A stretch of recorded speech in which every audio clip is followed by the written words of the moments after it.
ಬೆಳೀತಕ್ಕಂಥ ರೈತರು ಎಷ್ಟು ಜನ ಏನು ಏರಿಕೆ ಆಗಿದಾರ ಕಡಿಮೆ ಆಗಿದಾರ ಮಾಹಿತಿ ನೀಡಿ ಸರ್. ನಮ್ಮದು ರೇಷ್ಮೆ ಬೆಳೆಗಾರರು ನಮ್ಮ ಜಗಳೂರು ತಾಲೂಕಿನಲ್ಲಿ 460 ಜನ ರೇಷ್ಮೆ ಬೆಳೆಗಾರರಿದ್ದಾರೆ. 320 ಹೆಕ್ಟೇರ್ ವಿಸ್ತೀರ್ಣದಲ್ಲಿ ರೇಷ್ಮೆ ಉಪನೇರಳೆ ತೋಟ ಇದೆ. ಪ್ರತಿ ವರ್ಷ 100ರಿಂದ 125 ಜನ ಜಾಸ್ತಿ ಆಗ್ತಾ ಇರ್ತಾರೆ. ಈ ಇತ್ತೀಚೆಗೆ 2 ವರ್ಷಗಳಲ್ಲಿ ಅಡಿಕೆ ಅವಳಿ ಜಾಸ್ತಿ ಆಗಿರೋದ್ರಿಂದ ಈ ಕಡೆ ನಮಗೆ ಕಸಬಾ ಹೋಬಳಿನಲ್ಲಿ ಅಡಿಕೆ ಕಡಿಮೆ ಇತ್ತು. ಈಗ 2 ವರ್ಷದಿಂದ ನೀರಾವರಿ ಏರಿಯಾ ಜಾಸ್ತಿ ಆಗಿರೋದ್ರಿಂದ ಅಡಿಕೆ ಪ್ರಮಾಣ ಜಾಸ್ತಿ ಆಗಿದೆ. ಅಡಿಕೆ ಹತ್ರ ವಾಲ್ತಾ ಇದ್ದಾರೆ. ಅದು ಹಂಗಾಗಿ ನಮ್ಮದು ಹಳಬರು ತೆಗಿತಾ ಇದ್ದಾರೆ, ಹೊಸಬರು ಹೊಸ್ದಾಗಿ ನಾಟಿ ಮಾಡ್ತಾಯಿದ್ದಾರೆ. ಹಂಗಾಗಿ ಆವ್ರೇಜ್ 125 ಜನ ಹಾಕಿದರೆ ಅದರಲ್ಲಿ ಒಂದು 25, 30, 40 ಜನ ತೆಗೆದಿರ್ತಾರೆ. ಹಂಗಾಗಿ ಆವ್ರೇಜಾಗಿ ನಡ್ಕೊಂಡು ಹೋಗ್ತಾ ಇದೆ. ಪ್ರತಿ ವರ್ಷ ಒಂದು 400ರಿಂದ 450 ಜನ ಹೋಗ್ತಾರೆ. ಈಗ ರೇಷ್ಮೆ ಬೆಲೆ ಜಾಸ್ತಿ ಆಗಿದೆ. ರೇಷ್ಮೆ ಬೆಲೆ ಈಗ ಈ ವರ್ಷದಲ್ಲಿ ಪೂರ್ತಿ ದರ ಚೆನ್ನಾಗಿದೆ. ಆವರೇಜ್ ರೇಟು 750ರಿಂದ 800 ರೂಪಾಯಿ ನಡೀತಾ ಇದೆ. ಟಾಪ್ 900 ರೂಪಾಯಿ ಇದೆ. ಅದೇನು ಕ್ವಿಂಟಲ್ಲ ಕೆಜಿಗೆ 1 ಕೆಜಿ ಗೂಡಿಗೆ 1 ಕೆಜಿ ಗೂಡಿಗೆ 700, 600ರಿಂದ 450ರಿಂದ 750ವರೆಗೂ ನಡೀತಾ ಇದೆ ಆವರೇಜು. ಒಳ್ಳೆ ಕ್ವಾಲಿಟಿಗೆ 850ರಿಂದ 700 ನಡೀತಾ ಇದೆ ಆವರೇಜು. ಒಳ್ಳೆ ಕ್ವಾಲಿಟಿ ಗೂಡಿಗೆ 900 ರೂಪಾಯಿವರೆಗೂ ಈ ದರ ಸಿಕ್ಕಿದೆ ಈ ವರ್ಷದಲ್ಲಿ. ಒಳ್ಳೆ ಉತ್ತಮ ದರ ಇದೆ. ಮಾರ್ಕೆಟು ರಾಮನಗರ, ಬೆಂಗಳೂರು ರಾಮನಗರ. ಇಲ್ಲಿ ಹತ್ರದಲ್ಲಿ ಯಾವುದೂ ಇಲ್ಲ. ಬೆಂಗಳೂರು ರಾಮನಗರಕ್ಕೆ 4-5 ಜನ ರೈತರುಗಳು ಸೇರ್ಕೊಂಡು ಒಂದು ಬಾಡಿಗೆ ವೆಹಿಕಲ್ ಮಾಡ್ಕೊಂಡು ಹೋಗಿ ಬರ್ತಾರೆ. ಈ ವರ್ಷದಲ್ಲಿ ಎಲ್ಲ ರೈತರು ಚೆನ್ನಾಗಿ ಆದಾಯ ಪಡೆದಿದ್ದಾರೆ. ರೇಷ್ಮೆ ಬೆಳೆ ಬೆಳೀಲಿಕ್ಕೆ ನಮ್ಮದು ಹೇಗಿದೆ ಇಲ್ಲಿನ ವಾತಾವರಣ ಭಾಳ ಚೆನ್ನಾಗಿದೆ. ಇಲ್ಲಿನ ಗೂಡಿಗೆನೇ ಭಾಳ ಡಿಮ್ಯಾಂಡು.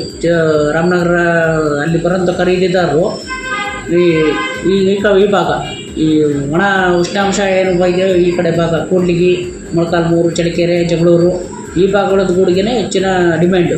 ಇನ್ನೂ ಬೇರೆ ಭಾಗ ಬೆಳ್ಕೊಂಡು ಒಂದು 50 ರೂಪಾಯಿ 60 ರೂಪಾಯಿ ಹೆಚ್ಚಿನ ದರ ಕೊಟ್ಟು ಗೂಡು ಖರೀದಿ ಮಾಡ್ಕೊತಿದ್ರು. ಒಳ್ಳೆಯ ಬೇಡಿಕೆ ಇದೆ ನಮ್ಮ ತಾಲೂಕು ಗೂಡಿಗೆ. ರೇಷ್ಮೆ ಕೃಷಿ ಮಾಡಿದರೆ ಏನೇನು ಸೌಲಭ್ಯಗಳಿದಾವೆ? ರೇಷ್ಮೆ ಕೃಷಿ ಪ್ರಾರಂಭ ಮಾಡೋಕ್ಕೆ ಮೊದಲನೇಗೆ ಪುನರ್ಳೆ ತೋಟ ಸ್ಥಾಪನೆ ಮಾಡೋಕ್ಕೆ ಸಣ್ಣ ರೈತರು, ಪರಿಶಿಷ್ಟ ಜಾತಿ ಪರಿಶಿಷ್ಟ ಪಂಗಡದ ರೈತರಾಗಿದ್ದಲ್ಲಿ ಅವರಿಗೆ ಉದ್ಯೋಗ ಖಾತ್ರಿನಲ್ಲಿ 1 ಎಕರೆಗೆ 35,000 ರೂಪಾಯಿದ್ದು ಸಹಾಯಧನ ಸಿಗುತ್ತೆ. ಅದೇ ತೋಟಕ್ಕೆ ಹನಿ ನೀರಾವರಿ ಅಳವಡಿಸ್ಕೊಂಡ್ರೆ ಎಕರೆಗೆ 40,000 ರೂಪಾಯಿ ಹನಿ ನೀರಾವರಿ ಸೌಲಭ್ಯ ಸಿಗುತ್ತೆ. ಇಪ್ಪನೇರಳೆ ತೋಟ ಹನಿ ನೀರಾವರಿ ಆದಮೇಲೆ 28 ರೇಷ್ಮೆ ಹುಳು ಸಾಕಾಣಿಕೆ ಮನೆ.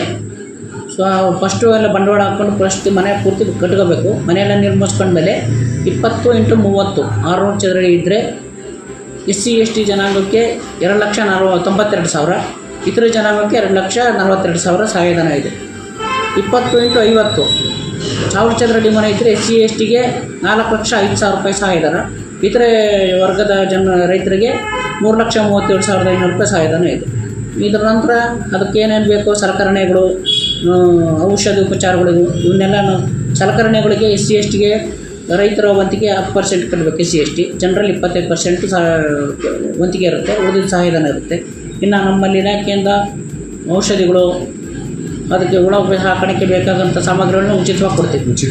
ಔಷಧಿ ಮೆಡಿಸನ್ಗಳು, ಪೌಡ್ರುಗಳು ಬೇಕಾಗಿ ಹುಳ ಸಾಕಾಣಿಕೆ ಬೇಕಾದಂಥ ಸಾಮಗ್ರಿಗಳನ್ನ ಉಚಿತವಾಗಿ ವಿತರಣೆ ಮಾಡ್ತೀವಿ.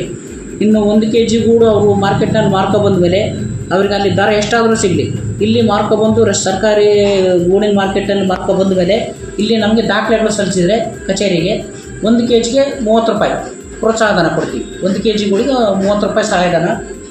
100 ಮೊಟ್ಟೆಗೆ 1,000 ರೂಪಾಯಿ ಸಹಾಯಧನ. ಇಲ್ಲಿ ಪ್ರೋತ್ಸಾಹಧನ ಮಾರ್ಕೊಬಂದು ದಾಖಲೆಗಳು ಕಚೇರಿಗೆ ಸಲ್ಲಿಸಿದರೆ ಕೊಡ್ತೇವೆ. ಇಷ್ಟನ್ನೆಲ್ಲ ಬಳಸ್ಕೊಂಡು ರೈತರು ಪ್ರತಿ ತಿಂಗಳು ಕಡಿಮೆ ಅಂದರೂ 50,000 ರೂಪಾಯಿ, ಹೆಚ್ಚಂದರೆ 2ರಿಂದ 2.5-3 ಲಕ್ಷದವರೆಗೂ ಪ್ರತಿ ತಿಂಗಳ ಆದಾಯ ಗಳಿಸ್ತಾ ಇದ್ದಾರೆ. ಹೆಸರು ಧನಂಜಯ ಅಂತ, ರೇಷ್ಮೆ ನಿರೀಕ್ಷಕರು, ಜಗಳೂರು ತಾಲೂಕು, ಜಗಳೂರು ರೇಷ್ಮೆ ಇಲಾಖೆ. ನಮಸ್ಕಾರ, ಧನ್ಯವಾದ.